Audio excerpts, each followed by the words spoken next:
Hola a todos y bienvenidos. Hoy vamos a meternos de lleno en los fundamentos de la medicina de familia. Vamos a ver qué es, de dónde viene y sobre todo por qué su enfoque centrado en la persona es más necesario que nunca en el mundo sanitario de hoy. Y para guiarnos en este análisis, vamos a apoyarnos en el Manual de Medicina Familiar, una obra de referencia que nos va a dar todas las claves para entender esta disciplina a fondo. Bueno, para empezar, vamos a lanzar una pregunta que es, en realidad, el corazón de todo este asunto. ¿Y si la medicina se centrara más en la persona que la enfermedad? Parece simple, ¿verdad? Pero esta pregunta lo cambia absolutamente todo. Es el punto de partida. Para entenderlo bien, hemos dividido este análisis en 4 partes. Primero veremos el problema, esa medicina fragmentada que hizo necesaria una solución. Después nos meteremos con los principios de la medicina de familia. Luego veremos cómo se aplican en la práctica con el método centrado en el paciente. Y por último, iremos a la raíz de todo, la idea de persona y familia. Venga, pues empezamos por el principio. Como en toda buena historia, para entender al héroe, primero hay que conocer al villano. En este caso, el problema que la medicina de familia vino a solucionar. Y aquí lo tenemos, el punto de inflexión. A principios del siglo XX, el informe Flexner buscaba mejorar y estandarizar la educación médica. Fue un gran avance, pero tuvo una consecuencia inesperada. La medicina empezó a dividirse en especialidades. El foco se puso en los órganos, en los sistemas, y se empezó a perder de vista la dimensión psicosocial, o sea, la persona en su totalidad. Y este gráfico, bueno, es que habla por sí solo. Mirad qué cambio tan brutal. A principios de siglo, el 80% de los médicos eran generalistas. 50 años más tarde, la cifra se había dado la vuelta por completo, solo un 20%. Esta gran inversión muestra de forma clarísima cómo se fue fragmentando la atención sanitaria. Entonces, ¿qué pasó? Pues que con tanto especialista se creó un vacío. Hacía falta alguien que conectara los puntos, que tuviera la visión de conjunto. Hacía falta un enfoque que volviera a poner a la persona en el centro, y no solo a sus partes por separado. Y para llenar ese vacío, para responder a esa fragmentación, nace esta nueva especialidad.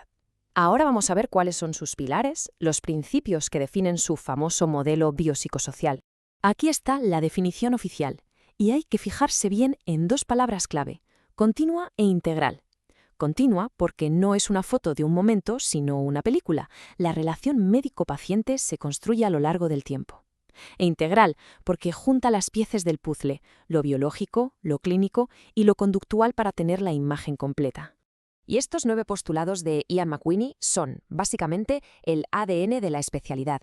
Esto es más que una lista, es una declaración de principios. Fijaos en algunos puntos.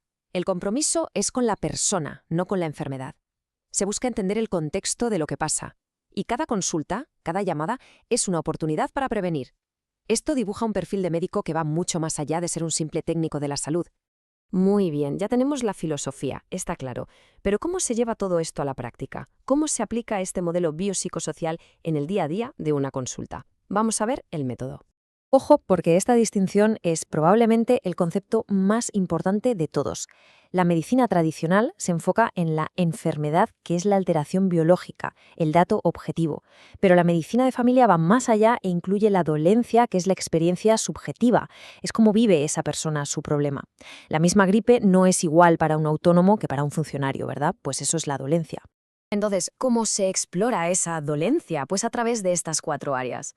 No solo preguntamos por los síntomas, sino por las ideas que tiene la persona sobre lo que le pasa, sus sentimientos, sus miedos, sus agobios, sus expectativas de la consulta y cómo todo esto impacta en su vida.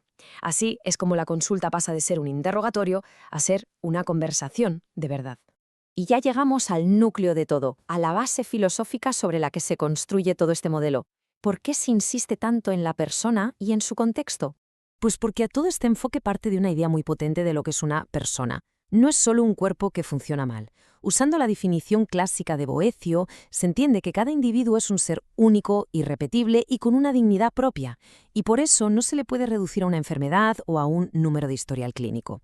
Y claro, esta persona no vive en una burbuja. La familia es su contexto principal, es el lugar donde se nos quiere por lo que somos, sin más.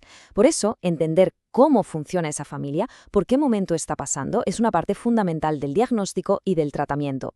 La salud de una persona está totalmente conectada a la salud de su entorno.